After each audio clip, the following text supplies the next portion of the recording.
ছানা দেখে কি ভাবছেন বলুন তো? রসগোল্লা, মালাই চমচম, ছানার কোপ্তা, পনির কাটলেট? না না, এসব কিছুই না। আজকে বানাবো খুবই সাধারণ একটা জিনিস আর খুবই জনপ্রিয়। বুঝে গেছেন নিশ্চয়ই।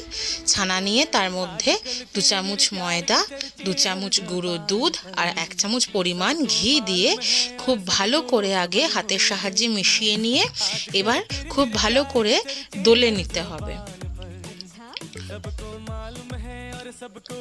এভাবে দলে নেব আর ততক্ষণ পর্যন্ত এরকম ছানাটাকে দলে নিতে হবে যতক্ষণ না ছানার এই দানা দানাগুলো ভেঙে একটা স্মুথ ভাব চলে আসছে। এবার দিয়ে দেব 1 চিমটে বেকিং পাউডার দিয়ে খুব ভালো করে মিশিয়ে নেব।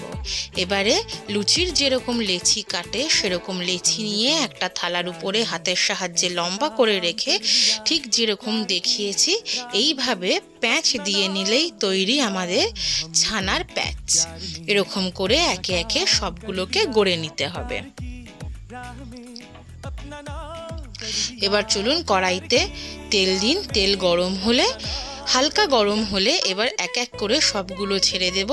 একেবারে বেশি ছাড়া যাবে না। আমি 5টা বা 6টা করে ছেড়েছি এক একবারে। দুদিক খুব ভালো করে লাল লাল করে মচমচা করে ভেজে তুলে নেব। আর আমার আগে চিনির রস তৈরি করা ছিল, সেই রসে আমি চুবিয়ে রেখে দেব। আবারও ভাজতে দেব এরকম পরপর, আবারও তুলে নিয়ে রসে ডুবিয়ে রেখে দেব। সবগুলো ভাজা হলে 2 ঘন্টা মিনিমাম রসে ঢাকনা দিয়ে চুবিয়ে রেখে দিলেই তৈরি আমাদের ছানার জিলিপি। এইভাবে একবার বানিয়ে দেখবেন, বিশ্বাস করুন দোকানের থেকেও ভালো স্বাদ পাবেন। আচ্ছা, তবে চলি, দেখা হবে পরের ভিডিওতে।